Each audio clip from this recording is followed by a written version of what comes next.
পাচ্ছ আমরা আছি সেই রহস্যময় আম গাছের সামনে, যেটার বয়স 3500 বছর।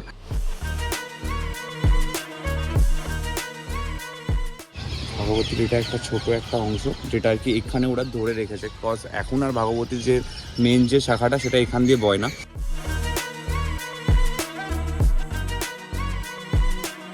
তো ওই মন্দিরের ভেতরে আছে এমন এক শিবলিঙ্গ, যে শিবলিঙ্গর ভেতরে 1008টা আরও ছোট ছোট শিবলিঙ্গ বানানো আছে।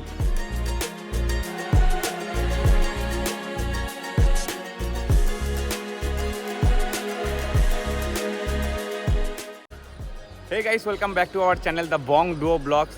আমি আকাশ আর আমি সৌরভ। সো আজকে আমরা এসেছি তামিলনাড়ুর কাঞ্চিপুরম সিটির সব থেকে বড় মন্দিরে। তো এই মন্দিরটার নাম হচ্ছে একাম্বানাথার মন্দির, যেমন কি তোমরা থাম্বনেলে দেখেইছো। সো এই মন্দিরের কিছু মিথস আর কিছু হিস্ট্রির ব্যাপারে আজকে তোমাদের জানাবো। তো আগের ভিডিওতে তোমরা দেখেছো যে প্রতিটা মন্দিরে এখানে প্রায় 4টে করে গোপুরাম থাকে। সো এই মন্দিরেও সেম 4টে করে গোপুরাম আছে। আর এই মন্দিরটাও পল্লব রাজা আর আমাদের যে ছোলা কিং ছিলেন, ছোলা রাজা ছিলেন, তারাই আর কি বানিয়েছিলেন। তো যেমন কি গাইস তোমরা দেখতে পাচ্ছ, আমরা আছি এখন কাঞ্চিপুরম বাস স্টপেজের আগের বাস স্টপেজটাতে। সো তোমরা যারা আর কি এখানে আসছো একাম্বারেশ্বর মন্দিরে, তো তোমরা চেষ্টা করবে সবসময় যে কাঞ্চিপুরম বাস স্টপের আগের যে বাস স্টপটা আছে ওখানে নামার, কারণ কি এখান থেকে আর কি নিয়ারেস্ট পড়ছে একদম পুরো লোকেশনটা, যেটা মন্দিরটা যেটা আছে সেটা। তো তোমরা যখন এখানে নামবে তো তোমরা দেখতে পাবে যে এখানে নামার পর বাঁ দিকে এটা হচ্ছে কাঞ্চিপুরম রেল স্টেশন যাওয়ার রাস্তা। আর ঠিক ওখান থেকে যদি তোমরা এদিকে দেখো তাহলে তোমরা দেখতে পাচ্ছ এটা হচ্ছে ওভারব্রিজ। তো ওভারব্রিজ দিয়ে তোমরা নামবে, ওভারব্রিজ থেকে নামার সময় তোমরা নিচে যখন নামছো ঠিক ওভারব্রিজ থেকে নেমেই নিচেই তোমরা বাস থেকে নেমে পড়বে। আর এদিকে হচ্ছে তোমার বাঁ দিকে এটা হচ্ছে তোমার টেম্পল যাওয়ার রাস্তা। যেমন কি তোমরা দেখতে পাচ্ছ ওই যে ছোটো বড় টেম্পলটা দেখা যাচ্ছে, ওর পাশ দিয়ে একটা গলি আছে, ওখান দিয়ে আমাদের ঢুকে যেতে হবে। তো মন্দির এখান থেকে খুব বেশি হলে হয়তো 1.5 কিলোমিটার মতো হবে, তো একদম ওয়াকিং ডিস্টেন্স, তোমরা হেঁটেও যেতে পারবে। আর একটা কথা, যারা কাঞ্চিপুরম বাস স্ট্যান্ডে নামছো, যদি কেউ এই স্টপেজটা মিস করে দাও, যদি কেউ কাঞ্চিপুরম বাস স্টপেজে নামো, তাহলে তোমরা কাঞ্চিপুরম বাস স্টপেজ থেকে এই রাস্তা দিয়ে সোজা হেঁটে আসতে পারো। তো সোজা হেঁটে এসে তোমরা ওই যে ছোটো মন্দির দেখা যাচ্ছে, ওই ছোটো মন্দির দিয়ে পাশ দিয়ে একটা গলি আছে, ওখান দিয়ে তোমাদের ঢুকতে হবে। সো যেমন কি তোমাদের দেখালাম যে ওটা হচ্ছে আমাদের কাঞ্চিপুরম বাস স্ট্যান্ড ঢোকার আগের বাস স্টপেজটা। দেখতে পাচ্ছ তোমরা একটা বাস দাঁড়িয়ে আছে ওখানে। সো ওখান দিয়ে তোমরা বাঁ দিকে আসলেই দেখতে পাবে যে এই যে মন্দিরটা, এই মন্দিরের পাশ দিয়ে যে সোজা গলিটা যাচ্ছে, এখানে তোমরা সোজা তোমাদের প্রায় 1.5 কিলোমিটার হাঁটতে হবে। তারপরে তোমরা দেখতে পাবে হচ্ছে একাম্বারেশ্বর মন্দির। তো এই রাস্তাটা দিয়ে সোজা এসে তোমরা উঠছো মন্দিরের একটা প্রবেশদ্বারের সামনে। এটা কিন্তু মেন প্রবেশদ্বার না, এটা দেখতে পাচ্ছ এটা হচ্ছে যে মন্দিরের সীমারেখা। তো মেন প্রবেশদ্বার যেতে গেলে আমাদেরকে যেতে হবে বাঁ দিক দিয়ে সোজা, তারপরে ডান দিকে। তো আমরা দেখাবো তোমাদেরকে যে কোন দিকে কি রুটটা আছে। তো তোমাদের বলে দিই, যারা আর কি তোমরা একাম্বারেশ্বর টেম্পল আসতে চাইছো তাদের বলে দিই যে তামিলনাড়ুর প্রায় মেন সিটির সাথেই কাঞ্চিপুরম বাস স্ট্যান্ডের কানেক্টেড আছে। তো তোমরা চাইলে বাসেও ডাইরেক্টলি কাঞ্চিপুরম বাস স্ট্যান্ড আসতে পারো, বা তোমরা চাইলে যদি মনে করো যে কোনো জায়গা থেকে ক্যাব বুক করে আসবে বা অন্য কিছু কোনো গাড়ি বুক করে আসবে, তো সেগুলো তোমরা করতে পারো। আর যারা অন্যান্য রাজ্য থেকে এখানে আসতে চাইছো তাদের জন্য বলে দিই, এখানে নিয়ারেস্ট রেলওয়ে স্টেশন হচ্ছে কাঞ্চিপুরম রেলওয়ে স্টেশন। আর নিয়ার বাই এয়ারপোর্ট হচ্ছে যে ভেলোর এয়ারপোর্ট, যেটা এখান থেকে মিনিমাম 70 কিলোমিটার পড়বে। আর তার থেকেও কাছে আছে চেন্নাই মিনাম্বাকাম এয়ারপোর্ট, তো ওটা এখান থেকে 63-65 কিলোমিটার দূরত্বে আছে। তো ওখান থেকে ডাইরেক্ট বাস, ক্যাব বা অটো তোমরা যা কিছু ধরে আসতে পারবে এখানে।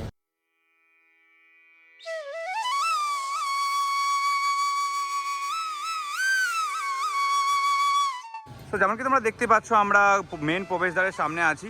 তো এটা এখন আন্ডার মেনটেনেন্স আছে, তো তাই জন্য এখান দিয়ে এন্ট্রি তো হচ্ছে না। তো তাই জন্য আমাদেরই করতে হবে, রাইট সাইডে একটা রোড আছে, তো রাইট সাইডে এই রোডটা দিয়ে আমাদের যেতে হবে।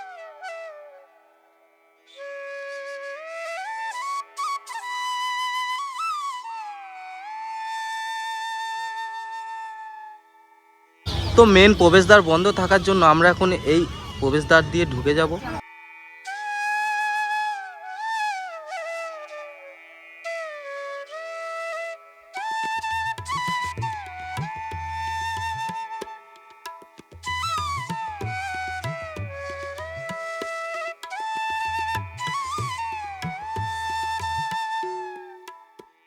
সো আমরা এখন প্রবেশ করছি আমাদের ভারতবর্ষের এমন এক ধামের ভেতরে, যেটা আমাদের শিবপুরাণ বা অন্যান্য অনেক হিন্দু শাস্ত্রে আমাদের উল্লেখ পাওয়া যায় এই শিব মন্দিরের। সো মন্দিরে ঢুকেই জাস্ট ডান দিকে তাকালে দেখতে পাবে যেখানে একজন নন্দী মহারাজ বসে আছেন, যেটা সব শিবা টেম্পলেই থাকে। তো এখানেও আছেন, আর ওর পাশে দেখলেই দেখতে পাবে যে একটা প্রাচীন সরোবর। তো এই সরোবর থেকে এই দিকে সোজা তাকালে আমরা গর্ভগৃহ দেখতে পাবো এখান থেকে।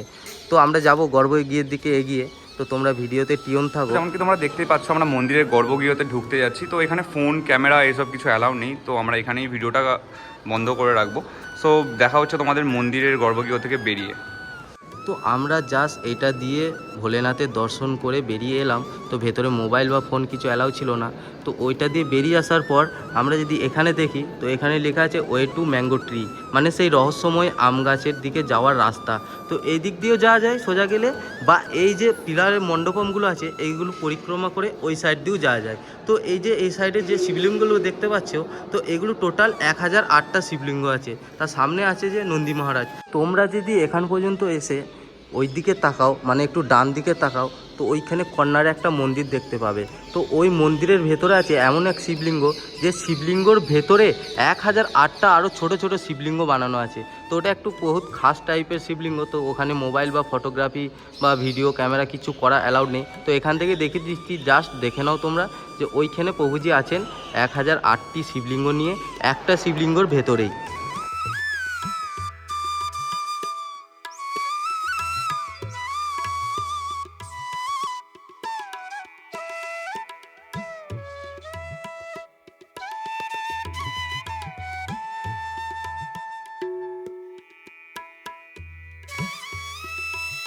সোজা হাঁটতে হাঁটতে তোমরা যদি একটু ডান দিকে চলে যাও, তো ডান দিকে গেলেই দেখতে পাবে হচ্ছে যে মাতা কামাক্ষীর সাথে বাবা একম্বরনাথের একটা যুগল মিলনের একটা মন্দির এখানে আছে। তো বিশেষত মন্দির মাতা কামাক্ষীর জন্য এখানে বানানো হয়নি, তার জন্য সেপারেট একটা মন্দির বাইরে বানানো আছে, যেটা এখান থেকে মিনিমাম 1 কিলোমিটার দূরে।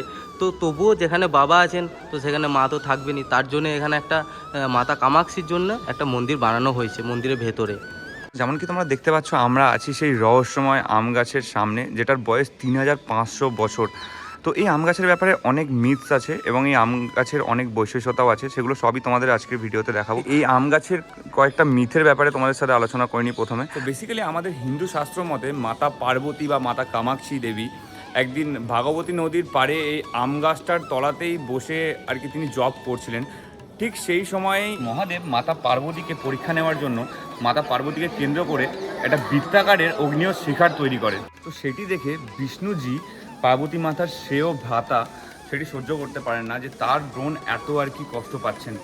তো সেটার জন্য বিষ্ণুজি চেষ্টা করেন যে কী উপায় বার করা যায় সে আগ্নেয় শিখাটাকে যাতে নেভানো যায়। তো বিষ্ণুজি কোনো উপায় না পেয়ে তিনি লাস্টে যান হচ্ছে চাঁদের কাছে।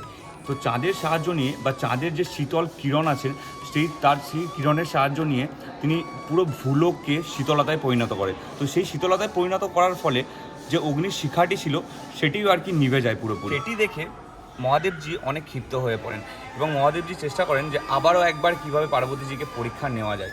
তো তিনি তখন কি করেন, যান ভাগবতী নদীর কাছে বা ভাগবতী মাতার কাছে এবং তাকে গিয়ে আদেশ দেন যে তুমি গিয়ে পার্বতী দেবীর ধ্যান ভঙ্গ করার চেষ্টা করো। মহাদেবজির আদেশ অনুযায়ী ভাগবতী মাতা বা ভাগবতী নদী তখন যান হচ্ছে পার্বতী দেবীর ধ্যান ভগ্ন করতে। তখন পার্বতী মাতা ভাগবতী মাতাকে বলেন যে হে ভাগবতী মাতা, তুমি আমার বোনের মতো, আর আমি এই তপস্যাতে মগ্ন হয়েছি এই ত্রিলোক বা এই ভূলোকের মঙ্গল কামনা করার জন্য।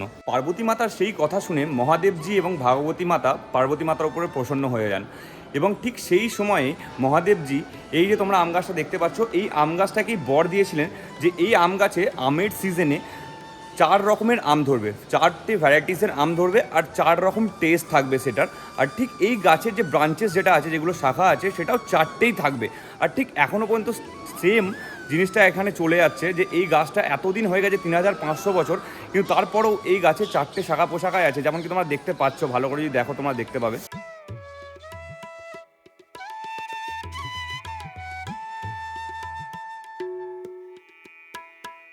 এই মন্দিরের ব্যাপারে আরেকটি তথ্য বলে রাখি, এই মন্দিরটি হচ্ছে একই সরল রেখায় অষ্টম ধামের মধ্যে আরেকটি ধাম। তো আগের ভিডিও যদি তোমরা দেখে থাকো, তো ওখানে আমরা গেছিলাম তিরুভান্নামালায়ার, আর ওটা হচ্ছে একটা ধাম আর এটাও হচ্ছে আরেকটা ধাম। তো তোমরা যদি ভারতের মানচিত্রে ডিপলি দেখো, রামেশ্বরম থেকে কেদারনাথ অব্দি একটা স্ট্রেট লাইনে না 8টা অষ্টম ধামের একটা দর্শন পাওয়া যায়। সেই 8টি মহাশিব ধাম হচ্ছে রামেশ্বরম, জাম্বুকেশ্বরার, নটরাজন চিদম্বরম, তিরুভান্নামালায়ার, একম্বরনাথর, শ্রী কালাহাস্তি, কালেশ্বরম আর কেদারনাথ।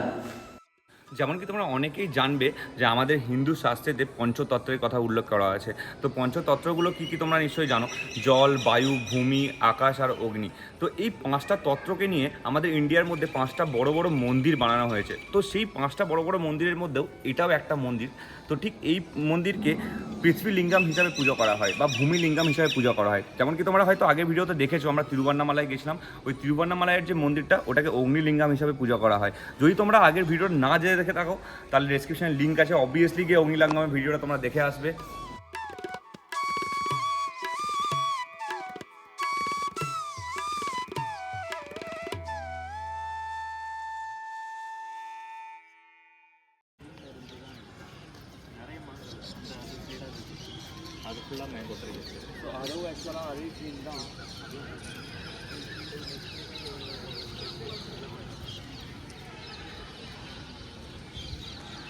সো এখানে অ্যাকচুয়ালি আকাশ একটা পুরোহিতের সাথে কথা বলছেন। তো এই মন্দিরের হিস্ট্রি বা এই মন্দিরের মিথ সম্বন্ধে উনি অনেক কিছু বলছেন আমাদেরকে। তো এখন উনি আমাদেরকে নিয়ে যাচ্ছেন হচ্ছে ভাগবতী নদী দেখাতে। তো ওই নদী এখানে এখন মিটে গেছে, কিন্তু ওই নদী যে এখানে ছিল তার একটা প্রমাণ এখানে পাওয়া যায়।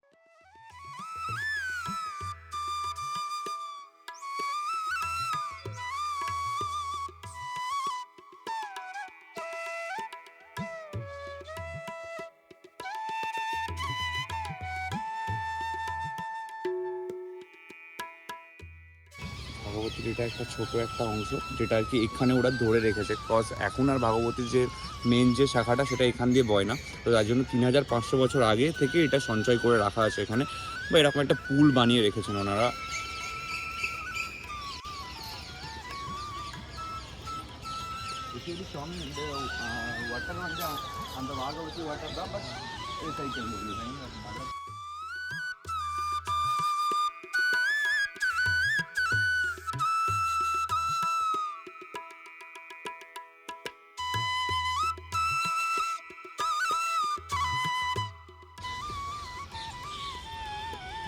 বিশাল একটা ব্যাপার আছে, অনেক মিস্ট্রি আছে এটার পিছনে।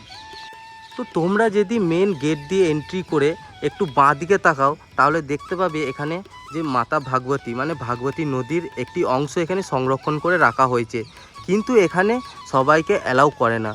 তো আমরা আকাশ আর আমি একটা পুরোহিতের সাথে অনেকক্ষণ ধরে কথা বলার পরে উনি আমাদেরকে অ্যালাউ করলেন এখানে আনতে, এবং নিজেই এলেন আমাদেরকে দেখাতে, এবং এই যে নদী আর এই যে মন্দিরের হিস্ট্রি ব্যাকগ্রাউন্ড সম্বন্ধে আমাদেরকে সব ডিটেলসে বলছেন।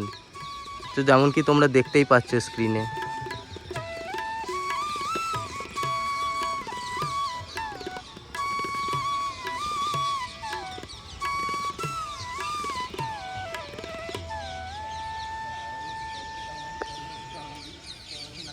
তো যেমন কি তোমরা দেখতে পাচ্ছ আমরা এখন একাম্বারেশ্বর টেম্পলের বাইরের প্রাঙ্গণে দাঁড়িয়ে আছি। ঠিক আমরা মেন যে গোপুরামটা আছে ঠিক তার সামনে আমরা এখন দাঁড়িয়ে আছি। তো এখন আমরা বেরিয়ে যাচ্ছি মন্দির চত্বর থেকে। তো নেক্সট তোমাদের সাথে দেখা হচ্ছে কামাক্ষী আম্মান টেম্পলে। আর ভিডিও যদি ভালো লেগে থাকে অবভিয়াসলি একটা লাইক, একটা শেয়ার, একটা কমেন্ট করে যাবে।